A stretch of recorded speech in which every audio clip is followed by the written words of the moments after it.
तर नमस्कार मंडळी, कशा आहात तुम्ही सगळे? स्वागत आहे तुमचं माझ्या या नवीन ब्लॉगमध्ये। भरपूर दिवसांपासून मला एकच रिक्वेस्ट होती की दीदी तुझं हेअर ऑइल कसं बनवतेस ते प्लीज शेअर कर। आज मी बनवणार होते, म्हणलं तुमच्यासोबत शेअर करूया। तर त्यासाठी हे असं काही सामान मी घेतलंय। त्याच्यामध्ये पहिला आहे हा महाका म्हणजेच भृंगराज। आता तुम्ही हे अमेझॉनला सर्च करू शकताय आणि त्याचे रिव्ह्यूज वगैरे बघून तुम्ही चेक करून घ्या। आणि दिसायला हे काही असं असतंय, खरं तर ना हे घाण पाण्याच्या इथे जास्त उगवतं, पण याचे बेनिफिट्स म्हणजेच फायदे इतके चांगले आहेत ना की परिपूर्ण एकदम आहेत। तर तुम्ही ना हे एकदा लावलं तर ह्याची फुलं जी आहेत ती ड्राय होतात आणि ब्लॅक म्हणजे काळी पडतात आणि त्याच्या ते बिया तयार होतात। त्यात तुम्ही बिया साठवून ठेवू शकताय, जेणेकरून जर तुमचं झाड म्हणजे खराब झालं तर तुम्ही परत त्या कुंडीत उगवू शकताय। आणि मी याची काळजी अशीच घेते।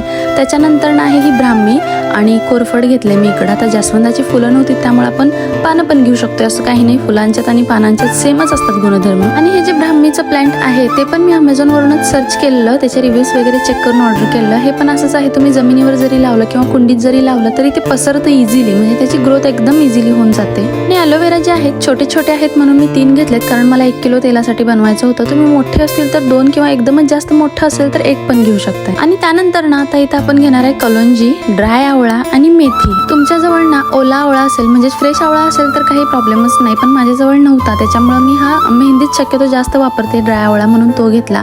आणि कलोंजीला मराठीत काळे तीळ पण म्हणतात, पण चटणीचे वेगळे असतात आणि हे वेगळे असतात, त्यामुळे तुम्ही चटणीचे घेऊ नका। आणि कलोंजी म्हटलं तर कळून जाते। त्यानंतर तुमच्याजवळ जर वेळ असेल तर तुम्ही हे कोरफड जे आहे ते मधून कट करा आणि त्यात मेथी घाला आणि वरून त्याची परत एक म्हणजे कोरफड आहे तसं ठेवायचं आणि ते रात्रभर ठेवला तर त्याला कोंब सुटतात, मग तुम्ही ते चेचू शकता किंवा मिक्सरला घालून त्याची बारीक पेस्ट करू शकता। त्याचे पण फायदे भरपूर आहेत। आता मेन इन्ग्रेडियंट्स मी ह्यातले सांगते तुम्हाला, ते म्हणजे कॅस्टर ऑइल। खरंच कॅस्टर ऑइल किंवा एरंडेल तेल आपण म्हणू शकतोय, आपल्या केसांसाठी भरपूर उपयुक्त युजफुल आहे। तुम्ही पाहिजे तर गुगल करा किंवा याचे फायदे बघू शकताय तुम्ही। आता ही माझ्याजवळ मोठी बॉटल होती, मी पहिल्यापासून यूज करते, आता ऑलमोस्ट संपत आले। हे पण मी कोल्ड प्रेसच घेतलंय, म्हणजे मी रेग्युलर पण घेऊ शकताय, मेडिकलमध्ये इझिली मिळून जाते। आता मी ऑनलाईन ऑर्डर केलेलं विश केअरचं आणि छान आहे यांचा रिव्ह्यू, माझ्यासाठी तरी बेस्ट रिझल्ट आहे। आता सगळ्यात महत्त्वाचं म्हणजेच आपलं हे कोकोनट ऑइल, नारळाचं तेल, जे की व्हर्जिन कोकोनट ऑइल आहे। तुमच्याजवळ जर लाकडी घाण्याचं तेल मिळत असेल तर ते खूपच अतिउत्तम, पण माझ्याजवळ कुठे इझिली अवेलेबल होत नाही म्हणून मी हे मॅक्स केअरचं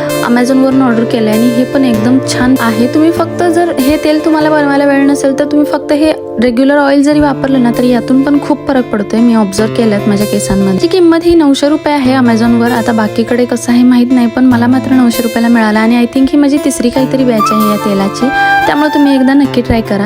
हवं तर तुम्ही छोटी अर्धा लिटरची किंवा 100 ml 250 ml ची पण मिळते, ती पण तुम्ही एकदा ट्राय करून बघू शकता। तर आपल्याला हे जे ड्राय इन्ग्रेडियंट्स आहेत म्हणजेच आवळा, कलोंजी आणि मेथी, हे फक्त दरदरीत असे मिक्सरला वाटून घ्यायचे आहेत आणि त्यानंतर हे जे पूर्ण पानं वगैरे आहेत ती नंतर वाटून घ्यायची आहे। सगळ्यात आधी तर आपल्याला तेल एका भांड्यात काढून घ्यायचं आहे। शक्यतो गॅस चालू नका करू, सगळे इन्ग्रेडियंट्स ऍड झाल्यानंतरच गॅस चालू करा, म्हणजे ते प्रॉपर शिजते आणि त्याचा अर्क पूर्ण उतरतोय, ही माझी तरी सजेशन आहे। इकडे मी पूर्ण 1 लिटरचं ऑइल जे आहे ते मी भांड्यात काढून घेत आहे। आता भांडं किंवा तुम्ही कढईत पण करू शकता लोखंडाच्या, पण माझ्याजवळ नाहीये म्हणून मी यात बनवते। नंतर आपल्याला घालून घ्यायचं कॅस्टर ऑइल। आता माझ्याजवळ थोडंसं राहिले म्हणून मी हे पूर्ण घालून घेते। साधारण 1 किलोला तुम्ही 5-6 चमचे घालू शकता, असं काही प्रॉब्लेम नाहीये। सो माझ्याजवळ जेवढं होतं तेवढं मी सगळं घातलंय। त्यानंतर त्याच्यामध्ये हे जे आपण रफली वाटून घेतलेलं आहे कलोंजी, मेथी आणि ड्राय आवळा, ते घालून घ्यायचं आहे। लक्षात असू द्या की गॅस मी बंदच ठेवलाय, चालू नाही केलेला। आणि दुसऱ्या साईडला ही पेस्ट मी करून घेतली। आता हे जे लांब लांब आहेत काट्यासारख्या, ते फिरत नाहीत मिक्सरमध्ये, म्हणजे ग्राइंड होत नाहीत प्रॉपर, त्यामुळे ते आपण थोडंसं हाताने कट करून घालायचं आहे।